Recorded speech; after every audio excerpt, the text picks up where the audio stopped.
Bonjour et bienvenue à la Parole vivante. Quel devrait être le but ultime de chaque être humain? C'est exactement ce qu'on va voir aujourd'hui dans notre émission.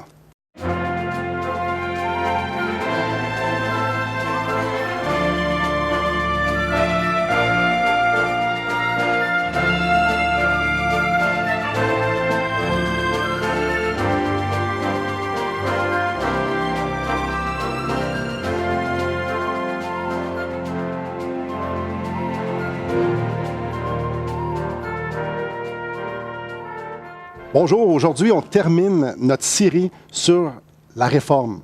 Oui, il y a 500 ans, Martin Luther a décidé de prendre position sur la vérité. Donc, ce qu'on a déjà vu dans la première émission, on avait vu qu'il avait pris position sur la parole seule. On avait parlé aussi dans la deuxième émission de la grâce et la foi. Et dans la troisième émission, on a parlé qu'en Jésus-Christ seul, nous pouvons être sauvés. Et aujourd'hui, nous allons parler que la gloire seule devrait aller à Dieu. Et pour ça, on a des invités. Pascal Deneau, un pasteur dans la région de Montréal ou dans les Laurentides, tout dépendant à qui on parle.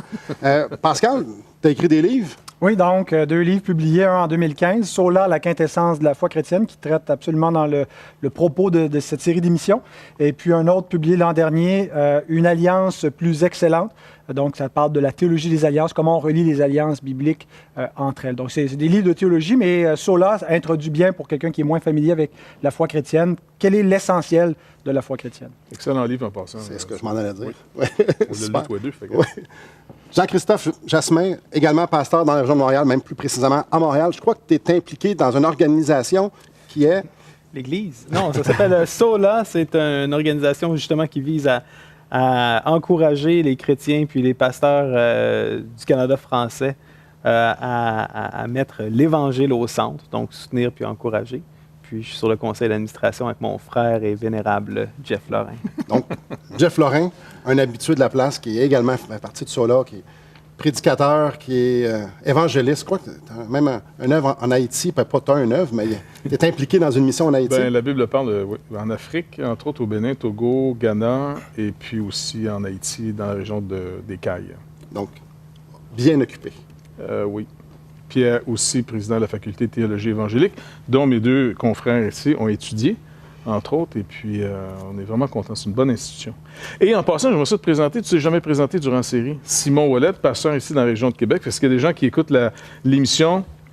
D'ailleurs. Très bonne église. Non, c'est vrai, c'est une bonne église, parce que les gens souvent cherchent une place à aller, et puis on est obligé de dire, bon, écoute, c'est malheureux à dire, mais on est obligé de dire que néanmoins, toute église n'a pas tout le même niveau. Et quand tu trouves une bonne assemblée, on aime quand même référer les gens à des assemblées où on sait que la parole de Dieu va être bien présentée, parce que c'est un peu notre thème. Malheureusement, on sait qu'on peut dévier et mettre un peu plus de l'avant nos pensées que les pensées du Seigneur. Fait que tu fais une bonne job, Simon. Bien, gloire à Dieu, oui, la place centrale de la parole de Dieu. Exactement. Quel devrait être le but ultime de chaque être humain? Ça fut un des 5 thèmes de la Réforme. Pascal, peux-tu un peu nous donner cet arrière-plan-là?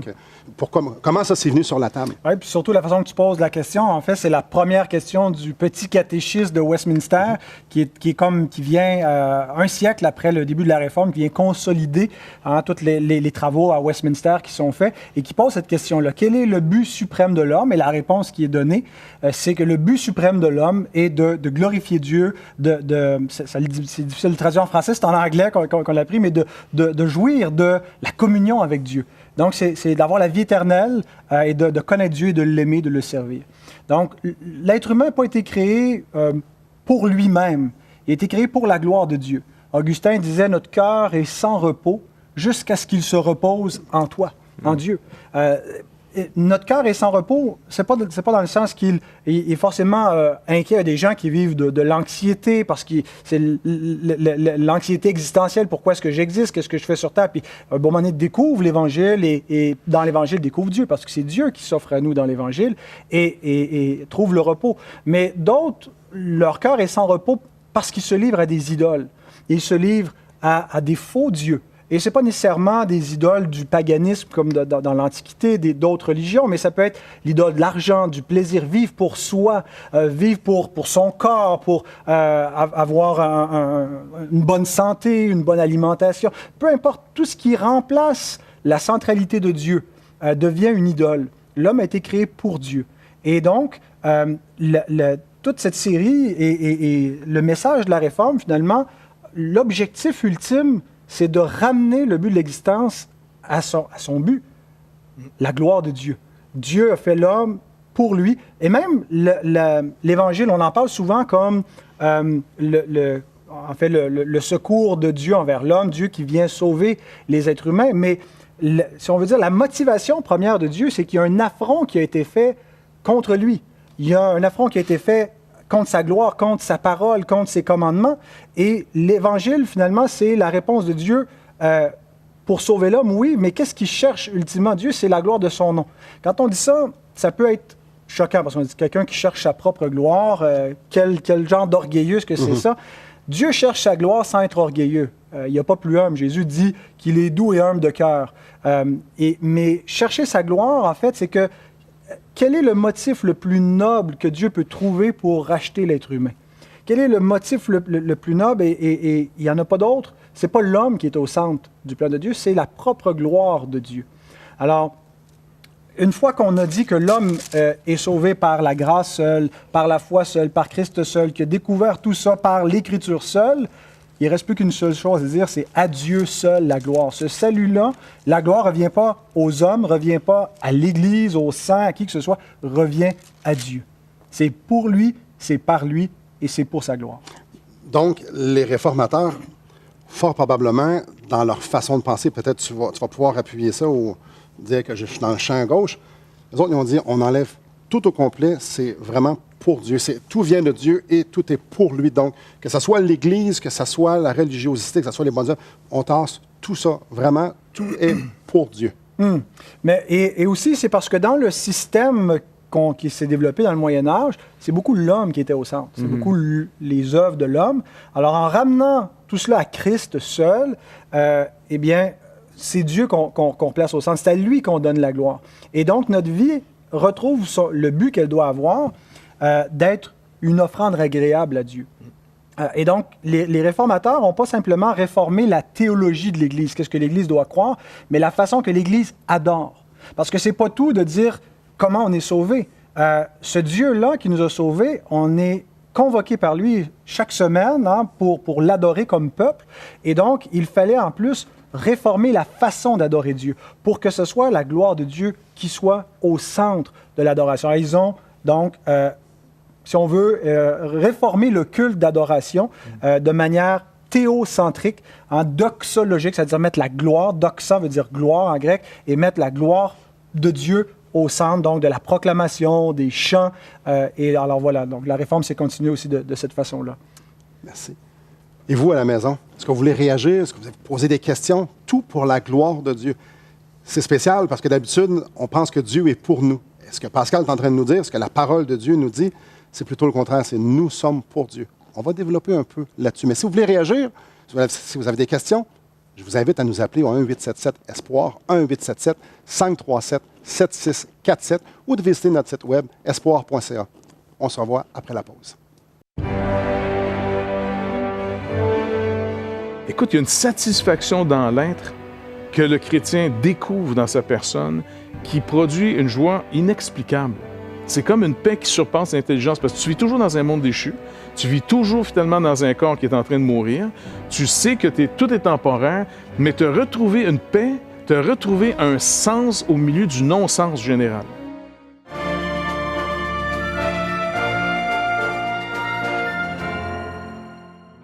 Assistez à un merveilleux déjeuner de l'espoir dans votre région. Un invité vous racontera comment Dieu a transformé sa vie et comment son cœur, souffrant, a trouvé une joie indicible en développant une relation personnelle et intime avec Dieu et son Fils Jésus-Christ.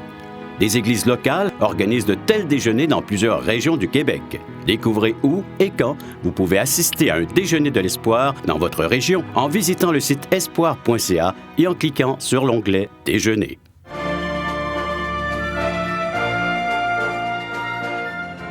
À Dieu seul soit la gloire, non pas à moi, mais à l'Éternel soit la gloire.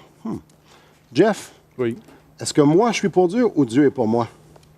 les deux. Alors, on bénéficie de ce que Dieu est pour nous, pour qu'il nous ramène à lui, dans le sens qu'il nous redonne notre destinée. Au fond, je retrouve en Jésus-Christ la raison de la création, de mon rôle à jouer, de ma vie. J'ai retrouvé ce que je suis. Et puis, on est bien quand on retrouve ce qu'on est pour la raison d'être. Et notre raison d'être, la création, c'est la gloire de Dieu. Donc, la gloire de Dieu, c'est de manifester. Parce que tu te rappelles, pour ceux qui connaissent un peu leur Bible, Moïse, dans l'Ancien Testament, un jour, il dit au Seigneur, puisque j'ai trouvé grâce à tes yeux, il va commencer, m'a t'en demandé un peu plus. Grosso, un peu amplifié, là. Et il lui dit, j'aimerais que tu me montres ta gloire. Et là, c'est quand même intéressant de demander à Dieu, qui est tout glorieux, qu'est-ce que, d'après toi, tu trouves glorieux de toi? Et la réponse que Dieu donne, elle est spectaculaire. On aurait pu penser, je ne sais pas, il est le Tout-Puissant, il connaît toutes choses, il est infini, il est éternel. Je veux dire, déjà là, c'est assez glorieux. Tu sais. Quand même. Dieu rend glorieux dans sa personne, il fait connaître aux êtres humains, voici ce que je veux que vous rendiez manifeste de ma gloire. Il est, comme tu rappelais, Jésus dit lui-même, doux et humble de cœur.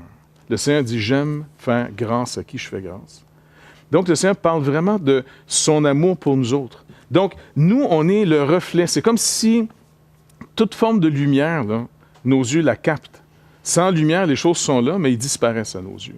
Bien, la parole de Dieu révèle ce qui doit être vu et comment on doit le voir. Et quand on retrouve cette lumière-là, en Christ, seul, car Christ seul nous a montré ce que c'est, vivre pour Dieu seul. Et on n'avait pas affaire à quelqu'un de malheureux. Et pourtant, il a passé, il a porté nos péchés. Il a subi la colère de Dieu. Mais il n'y avait pour lui aucune autre chose, parce qu'il faisait même savoir aux disciples, « J'ai mangé une nourriture que vous ne connaissez pas, celle de faire la volonté de son Père. » Il y a vraiment Écoute, il y a une satisfaction dans l'être que le chrétien découvre dans sa personne qui produit une joie inexplicable. C'est comme une paix qui surpasse l'intelligence, parce que tu vis toujours dans un monde déchu, tu vis toujours finalement dans un corps qui est en train de mourir, tu sais que tout est temporaire, mais te retrouver une paix, te retrouver un sens au milieu du non-sens général. C'est comme si le Saint-Esprit te ramène à ta raison d'être pour Dieu. C'est trop beau, mais c'est dur à expliquer parce que tu sais, c'est en Jésus-Christ seul que ça retrouve. Parce que l'être humain se cherche partout. Il se cherche sans arrêt. Donc, quelqu'un qui n'est pas en Jésus-Christ va avoir de la misère à comprendre ce qu'on est en train de dire. Non, pas lui, là, c'est du chinois. Ça. Même un chinois ne comprendra pas ça. Si je traduis un peu ce que tu m'as dit, les Chinois risquent de ne pas comprendre s'ils ne parlent pas français. La perspective de notre vie entière rentre dans le plan de Dieu. Donc, on rentre dans son plan et on déguste ses perfections, ses gloires petit à petit alors qu'on grandit, alors qu'on avance avec lui. Et ça remplit notre cœur dans une portion que c'est dur à comprendre. Ouais, en fait, c'est impossible à pouvoir comprendre si on ne l'a pas vécu. Il y a même une expression. En anglais, les Anglais ont traduit ce passage dans Pierre, « unspeakable joy ». Une joie inexprimable. C'est comme, ça dépasse l'intelligence. Je ne sais pas comment t'expliquer ça, c'est ton être trouve sa paix. Tu parlais de Saint-Augustin qui dit, notre cœur cherche le repos. Tant qu'on n'a pas trouvé le Seigneur, tant qu'on n'a pas trouvé ce que le Seigneur nous donne en Jésus-Christ pour la réconciliation, c'est quelque chose qui nous échappe. Et c'est pas de dire aux gens, venez à Jésus, vous n'aurez plus de problème. Non, non, non. Si vous venez à Jésus, certains problèmes vont être réglés et vous allez en avoir des nouveaux. Ça, c'est pas un problème. Mais la paix, par contre, la raison d'être se réinstalle dans nos vies. Et là, c'est plus une question, j'ai pas le droit de faire ça, j'ai le droit de faire ça. Tu retrouves ta raison d'être. C'est ontologique, c'est carrément ce que tu est enfin retrouvé pour ce qui doit être Dieu seul. Donc, ce que Adam et Ève ont corrompu dans le Jardin d'Éden, leur raison d'être, c'était d'apporter gloire à Dieu et de vivre en communion avec lui. Ils l'ont perdu parce que, juste à la place, ils ont voulu glorifier, s'auto-glorifier. Pour revenir à l'image du Jardin d'Éden, ils ont été trompés parce qu'ils ont cru que le fruit d'être semblable à Dieu était plus délicieux que Dieu lui-même. Et c'est ça le problème. Le but de l'homme, c'est de refléter. Adam a été créé à l'image de Dieu. Fait que la gloire vient de Dieu, elle retourne vers Dieu. Puis c'est un vol qui a eu lieu au jardin. J'aime aussi le passage dans l'Évangile de Jean où Jésus est avec la femme samaritaine et puis il est seul avec elle et puis elle puise de l'eau et tout cela. Puis il y a un échange intéressant avec elle. Jésus lui dit donc que si quelqu'un boit de l'eau de ce puits, il va avoir encore soif. Alors, Jésus parle un peu en parabole ici. Il réfère à un besoin physique, la soif qu'on ressent tous, mais il dit, tu peux boire, mais tu vas avoir encore besoin de l'étancher. Et il ajoute, mais si quelqu'un boit de l'eau que je lui donnerai, il n'aura plus jamais soif. Elle dit, donne-moi de cette eau-là. Bien sûr, Jésus ne parlait pas donc d'une eau physique à boire, mais d'une eau spirituelle. Il parlait de sa propre vie qu'il donne et qui est reçue par le Saint-Esprit lorsqu'on croit en Christ et qui étanche la soif du cœur. J'ai trouvé et j'ai plus besoin de chercher, je suis satisfait. Donc, la seule façon de pouvoir être complet, c'est de trouver notre joie où est-ce que Dieu la trouve en communion avec lui. Donc, la seule façon qu'on puisse se sentir complet, c'est en Jésus-Christ, en train d'adorer Dieu, de prendre Jésus-Christ, de mettre notre confiance en lui.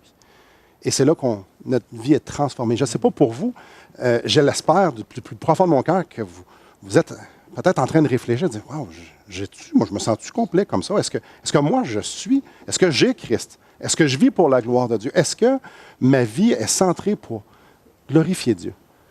Prenez la pause pour y penser. Est-ce que ma vie est centrée sur Dieu par Christ?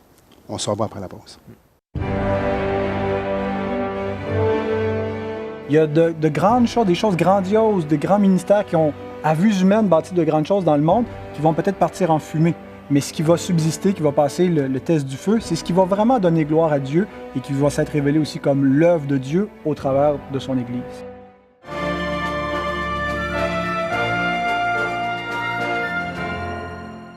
Voulez-vous combler le vide dans votre âme? Avez-vous soif d'une sérénité intérieure? La souffrance de votre cœur vous lasse-t-elle?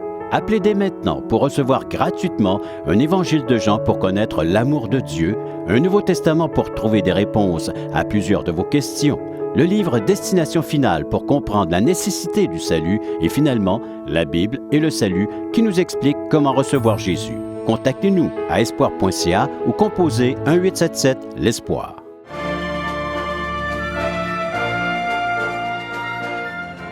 Oui, quel devrait être le but ultime de l'homme, de l'être humain? Rendre gloire à Dieu. Jean-Christophe, je crois que tu as quelques mots à nous parler de ça. Ben oui, parce qu'on m'a mandaté de ramener ça au temps présent. Puis je pense dans la conversation qu'on vient d'avoir, c'était très enrichissant. Puis il y a cette idée-là qui est centrale, puis je veux que les auditeurs comprennent bien que on ne crée pas de la gloire, on ne peut que la refléter. Donc, c'est pour ça que le terme utilisé dans la Bible, c'est de rendre gloire à Dieu. Hein? Puis, dans Romains 1, on parle justement que le péché de l'homme, c'est d'avoir pris cette gloire-là, puis l'avoir donnée à des tiers, à d'autres personnes, à des idoles, des images d'animaux, à nous-mêmes. Donc, il y a cette idée-là de on parle que l'homme est corrompu, mais quand on parle de corruption, souvent, un fonctionnaire corrompu, c'est quelqu'un qui va administrer des biens puis qui va s'en garder une certaine partie pour s'acheter un char. On a toutes nos histoires de le stade olympique puis le monde qui sont bâtis, peut-être à Québec moins, là, mais il y a bien des chalets à Saint-Jérôme qui ont été bâtis avec le béton du stade olympique. Donc, il y avait cette idée-là de corruption, de prendre quelque chose qui ne nous revenait pas puis de le garder pour nous. Puis, on parlait à la deuxième émission de cette série-là de la question des indulgences, de la pression que l'Église avait de vendre des indulgences, de vendre des pardons, là, des points, des paradis points, d'une certaine façon. C'était pour bâtir la cathédrale Saint-Pierre de Rome, une cathédrale qui est magnifique, qui est dans le Vatican, qui est encore vue aujourd'hui. Puis, il y avait une certaine motivation de dire hey, on va faire une bâtisse qui va être écœurante, qui va être super belle. Ça va rendre gloire à Dieu. Mais les papes qui voulaient bâtir cette cathédrale-là, on pense à Alexandre VI, par exemple, qui voulait justement, ben oui, tu bâtis une belle cathédrale, mais c'est aussi à ta gloire. Puis c'est la cathédrale Saint-Pierre, donc c'est à la gloire de Saint-Pierre. Donc il y a cette idée-là, même dans l'Église, cette tendance-là de corruption, de voler la gloire qui revient à Dieu. Dans 1 Corinthiens, moi, je trouve ça magnifique. De tous les problèmes que l'Église de Corinthe a, le premier problème que Paul adresse, c'est la question des petits groupes puis des fans dans l'Église. Puis certains vont dire, moi, je suis de Paul, moi, je suis de Pierre, moi, je suis d'Apollos. Puis vraiment, littéralement, Paul pète sa coche là-dessus. Même à la fin, dans les salutations, il va dire « Apollos, il ne veut même pas venir vous voir. J'ai dit d'aller venir vous voir, il n'est pas intéressé à venir vous voir. » Puis Paul va dire « Qu'est-ce donc qu'Apollos? Qu'est-ce que Paul, dans 1 Corinthiens 3,5? Des serviteurs par le moyen desquels vous avez cru, selon que le Seigneur l'a donné à chacun. » Et par la suite, il va rajouter justement selon la grâce de Dieu qui m'a été donnée, j'ai posé le fondement comme un sage architecte et un autre bâtit dessus. Mais que chacun prenne garde à la manière dont il bâtit dessus. Car personne ne peut poser un autre fondement que celui qui a été posé, à savoir Jésus-Christ. Donc il y a cette idée-là de rendre gloire à Dieu et à Dieu seul. Même dans Apocalypse 22, quand Jean est à côté de l'ange, puis il est impressionné par l'ange, puis il va se prosterner devant lui, qu'est-ce que l'ange lui répond? Il dit, arrête ça, adore Dieu seul, je suis un serviteur à côté de toi. Donc il y a vraiment cette idée-là. Dans notre vie quotidienne, des fois, on peut essayer de voler la gloire de Dieu, que ce soit dans notre ministère comme croyant, que ce soit dans notre travail, que ce soit dans quoi que ce soit, on essaye de conserver cette gloire-là et ne pas lui remettre. C'est vrai que je te lançais sur un autre point que tu viens de donner aussi. Tu disais aussi que non seulement on peut la prendre, mais on peut la donner à des tierces personnes qui est une forme d'idolâtrie où des gens aiment dominer, mais il y a des gens qui aiment être dominés. Oui, aussi. Et plutôt que de s'attendre à Dieu, ils vont s'attendre à toi en tant que pasteur, ils peuvent s'attendre au gouvernement, et le Seigneur nous dit toujours de s'attendre à lui. À lui, exactement. Quand on parle de soli deo gloria, donc à Dieu seul la gloire, c'est encore une fois dans un contexte de salut. Puis le salut, c'est un thème qui est extrêmement humain, parce que Dieu n'a pas besoin d'être sauvé, c'est lui le sauveur. Puis l'idée, le but, la finalité de notre salut est à la gloire de Dieu. Puis pour revenir à cette image-là de l'Église Saint-Pierre, de cette cathédrale, ou c'est une basilique, nous, on se connaît pas. Une grosse église. Les architectes catholiques romains hindous. C'est ça. Sinon, on se réunit dans des anciens bureaux de dentistes, puis tous les évangéliques. Là. Mais dans 1 Corinthiens, Paul va répondre à ça en disant le plus beau bâtiment qu'on peut bâtir, c'est pas nous qui le bâtissons. C'est Christ qui bâtit son Église avec des pierres vivantes, puis des êtres humains qui ressemblent à Jésus-Christ, qui imitent Jésus-Christ, qui sont tranquillement sanctifiés par la parole de Dieu, par le pouvoir du Saint-Esprit, à l'image de son Fils. Ça, c'est la plus belle cathédrale que l'Église peut bâtir. Amen.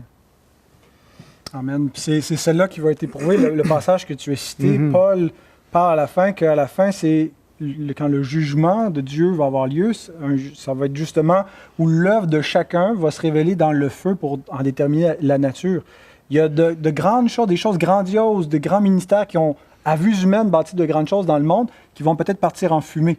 Mais ce qui va subsister, qui va passer le test du feu, c'est ce qui va vraiment donner gloire à Dieu et qui va s'être révélé aussi comme l'œuvre de Dieu au travers de son Église. Beaucoup de choses, hein? L'œuvre de Dieu au travers de nous.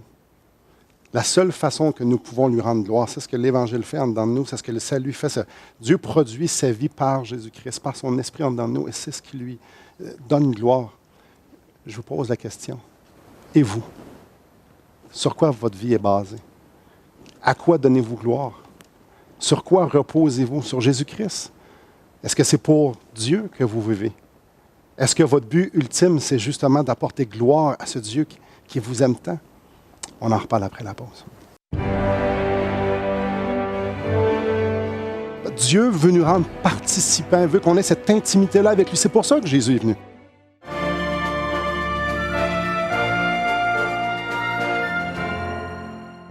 Espoirpourlecoeur.org aborde des problèmes que tous peuvent rencontrer un jour. Solitude, culpabilité, manipulation, rébellion et adultère. Chaque problème est clairement défini avec ses symptômes et ses caractéristiques. Des pistes de solutions sont données. Le but du site espoirpourlecoeur.org est d'encourager les chrétiens à s'entraider. Pour participer à l'une de nos conférences, consultez notre site espoirpourlecoeur.org.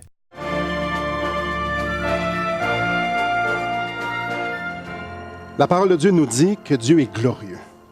Dans toute son essence, perfection, il est glorieux. Et il a fait l'homme à son image, ou est-ce que l'homme, lui, a décidé de pouvoir goûter à quelque chose d'autre que Dieu, de donner gloire à quelque chose d'autre. Il a donné raison un peu à ce qu'il voulait, à ce désir charnel, à ce désir centré sur eux, puis on tassait Dieu.